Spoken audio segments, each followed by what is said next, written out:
so the mental body plays a huge part in these stories and beliefs that we need to look into. And this is where the beliefs and stories are housed that suggest we could be in a threatening situation. So this is where it looks like when we go back to our past childhood trauma, for example. Let's say we're following along with the social anxiety situation.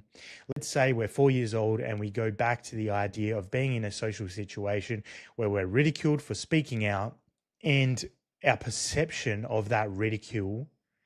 and our feeling of that ridicule at that time stores the belief that it is unsafe for us to interact and speak out in a social setting.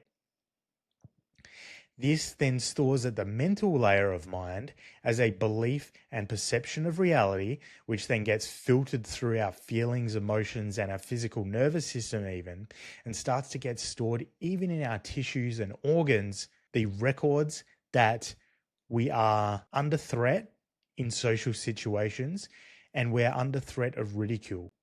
And depending on how traumatic that situation was and the intensity of the emotion and the energy that gets imprinted along with that mental story and belief in the mental body,